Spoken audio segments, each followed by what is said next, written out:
Merci d'être avec nous ici au cœur du Salon des maires et des collectivités locales sur Acteurs Publics TV, sur le stand de l'UGAP. On vous fait vivre tous ces événements pendant 3 jours sur Acteurs Publics TV et toute cette journée.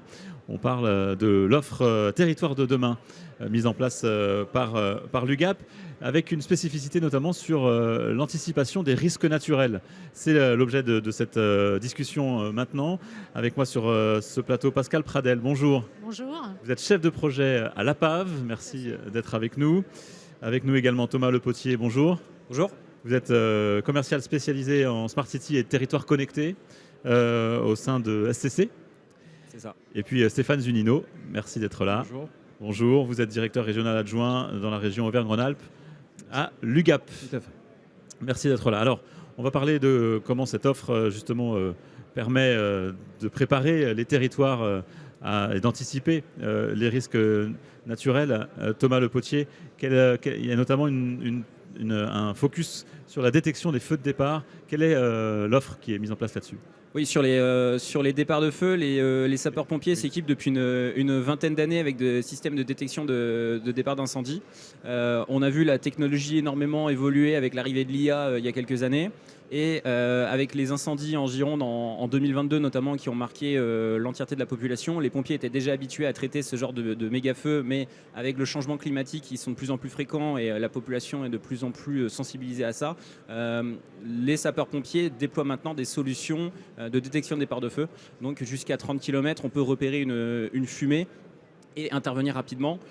Sur les incendies l'été en période de stress hydrique, chaque minute compte pour aller intervenir sur le feu. Donc avec ces systèmes de télédétection, on arrive à détecter en moins de 3 minutes une fumée de 3 mètres à entre 20 et 30 km en fonction des conditions climatiques. Quels sont les retours des territoires dans lesquels vous avez mis en place cette technologie ? Et puis, est-ce que c'est facile à mettre en place, rapide pour un territoire, une commune ?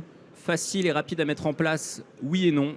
Oui, technologiquement, quand le projet est bien cadré et quand les pompiers savent où ils vont. Mais non, parce que c'est des systèmes qui sont hyper novateurs avec une technologie en constante évolution.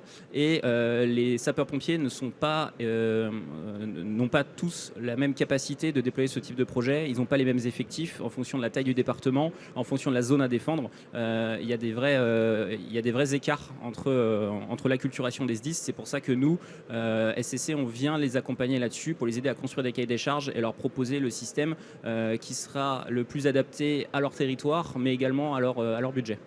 Alors justement, les financements de ce genre de projet, comment ça se concrétise ? Alors justement, depuis les feux de 2022, l'État a mis en place des financements. Donc on a le fonds vert qui finance jusqu'à 80% de ce genre de projet. On a aussi la DRAF, le pacte capacitaire et aussi des fonds européens comme le FEDER qui sont mobilisables pour ce type de projet. Pascal Pradel, quand on parle de risques naturels et d'anticipation, il faut d'abord établir un diagnostic. C'est l'un des rôles de l'APAV ? Oui, tout à fait. En fait, l'APAV, en tant qu'expert, donc peut intervenir pour identifier, effectivement, faire un diagnostic de vulnérabilité. Parce que ce qu'il faut savoir, c'est que, effectivement, la connaissance est importante. Donc, il faut aller au-delà de l'existence des plans de prévention des risques. Et il faut vraiment faire une analyse critique et identifier la vulnérabilité de la commune par rapport à ces aléas. Donc on va notamment identifier les réseaux qui sont critiques, donc tout ce qui est réseau d'eau potable, le réseau électrique, parce que si on a une coupure, donc après on n'a pas d'alimentation et donc ça va pénaliser bien évidemment la commune. On va identifier les établissements sensibles, par exemple l'école, les EHPAD, etc., qui sont disponibles sur la commune. Donc en fait il faut vraiment identifier les équipements vulnérables et faire après un diagnostic pour justement transformer, mettre en place des mesures qui seront après à déployer sur la commune. Et donc au niveau de l'APAV, on peut effectivement intervenir pour accompagner les collectivités sur ces différents sujets, pour les équipements critiques, mais également les aspects organisationnels aussi à mettre en place au niveau de la commune. Sur la question des départs de feu en particulier, vous avez un accompagnement précis ? Alors, pas forcément sur les départs de feu. On peut intervenir plutôt sur la partie risque inondation, par exemple, qui est également un phénomène naturel très important. sur d'autres phénomènes naturels comme la partie RGA, le retrait et le gonflement des argiles, qui avec l'alternance à la fois de sécheresse et puis de trop de précipitations, en fait crée des fissures structurelles et donc va impacter des habitations, des routes, des canalisations. Et donc on peut effectivement apporter une expertise sur ces équipements-là et proposer des mesures pour y pallier. Stéphane Zunino, vous faites le lien, vous, entre des fournisseurs et les acheteurs dans les territoires. Quelles sont leurs difficultés quand on parle d'anticipation des risques naturels ? Les collectivités, leur difficulté, c'est bien justement d'anticiper tout cela. À la fois, on le voit bien, on est nous sur une zone à relief, une zone de montagne, une zone à risque naturel avec des problématiques de crues, de sécheresse, d'éboulement, d'avalanche. Et donc, effectivement, les collectivités ne peuvent qu'être sensibles et faire cette analyse de la vulnérabilité finalement de leur territoire. Et donc on a besoin aujourd'hui d'anticiper tout cela. Je rappelle qu'on est aussi une zone touristique forte, hein, avec des flux dans l'année à plusieurs saisons. Oui, parce que vous êtes en Auvergne-Rhône-Alpes. Hein, exactement, en Auvergne-Rhône-Alpes. Et donc évidemment, il faut faire... Voilà, attention, on a bien vu qu'il y avait eu des soucis encore sur l'année 2025, soit de sécheresse, de pollution de l'eau. On a aussi évidemment une zone industrielle intense, hein, qui peut être aussi victime de ces changements climatiques et donc créer de la pollution. Enfin, on peut avoir de la pollution sur différents territoires. Et donc ces collectivités sont hyper sensibles à cela. Les stations de montagne les premières, hein, pour mieux gérer et accueillir aussi leurs visiteurs. Est-ce qu'il y a une demande particulière, justement, là, vous parlez des zones de montagne que vous connaissez bien et que vous êtes basé à Lyon et donc vous rayonnez autant des stations de montagne. Il y a une demande particulière sur ces sujets, bien sûr. Il y a des demandes principalement aujourd'hui, principalement sur les risques d'éboulement et d'avalanche. Voilà, c'est vraiment des sujets assez importants. Après, il y a d'autres sujets au-delà de la prévention des risques en tant que tel, hein, sur la mobilité, sur la consommation de l'eau, sur plein de sujets. Sur la prévention des risques, c'est principalement les deux sujets qui sont demandés aujourd'hui. Pascal Pradel, sur ces enjeux, quels sont les freins qui empêchent les collectivités d'avancer ? Est-ce que c'est surtout l'aspect financier, d'investir sur ces projets d'anticipation des risques ? Alors oui, il y a effectivement les problématiques financières, hein, mais comme le disait Thomas, donc effectivement il y a des fonds qui permettent de financer. En fait, toutes les études et les travaux ne doivent pas reposer sur le budget de la commune, hein, bien évidemment. Donc il faut utiliser ces fonds. On peut rajouter aussi au fonds vert le fonds Barnier qui permet aussi de financer à hauteur de 50% les études de vulnérabilité sur les communes qui sont soumises à un plan de prévention des risques. Donc voilà, ça permet effectivement de soulager un petit peu la commune. Et puis également, la commune doit être vraiment acteur et doit être vraiment sensibilisée.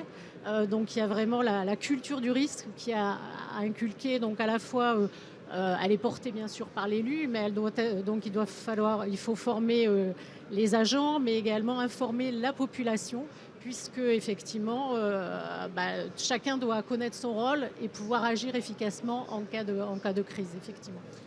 Oui, allez-y. Non, ça fait penser à des communes effectivement qui préparent, qui se forment à la gestion des risques, hein, parce que c'est permanent quasiment. Aujourd'hui, il faut se préparer à tout. Oui. En fait. Parce que ce soit dans un monde industriel comme problématique d'éboulement, d'avalanche et tout. Donc, il y a cette culture de la gestion de crise. La commune dispose d'un plan communal de sauvegarde, mais ce plan, en fait, il ne faut pas qu'il reste sur l'étagère. En fait, il faut vraiment le tester. Et donc, on suggère effectivement de faire un exercice de crise annuel sur un scénario de canicule, d'inondation, etc. Donc, cet exercice va impliquer à la fois les services techniques, les services de secours, les associations, et de manière à vérifier que tout est bien opérationnel pour que le jour J, ça se passe vraiment le mieux possible, on va dire. Thomas Le Potier, l'offre qui a été mise en place donc avec l'UGAP, qui s'appelle donc Territoire de demain, comment elle permet de répondre plus rapidement à ces enjeux ? En fait, il y a deux questions quand on fait ce type de projet, c'est qu'est-ce qu'on va faire et comment on va le faire. Qu'est-ce qu'on va faire C'est pour ça que l'APA VSCC, on vient sur le terrain, on regarde si vous avez déjà des systèmes de déployés, quels sont vos trous dans la raquette, quel est le danger principal sur votre territoire. Est-ce que c'est les incendies, les inondations, les éboulements La France, aussi belle qu'elle est, a plein de problématiques différentes. Donc, on va sourcer la technologie qui va permettre de répondre à ce besoin. On va la mettre en place, on va lui donner son cadre. On a plein de startups françaises, à la French Tech notamment, qui ont des super super solutions qui les développent, mais qui n'ont pas la force de frappe d'aller équiper les territoires, parce que c'est des installations très complexes. Je parle pour notre cas sur les détections de départ de feu, c'est une installation de caméras en haut de château d'eau.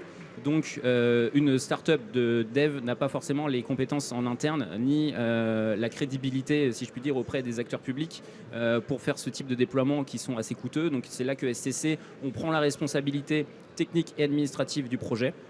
On va leur proposer des solutions, on va bâtir un cahier des charges ensemble. Et puis derrière, comment on va le faire? Donc avec Territoire de demain, on a la partie étude de faisabilité qui est prévue sur le marché, où on va venir chez vous, on va vous montrer exactement ce qu'on va faire, on co-construit ce cahier des charges.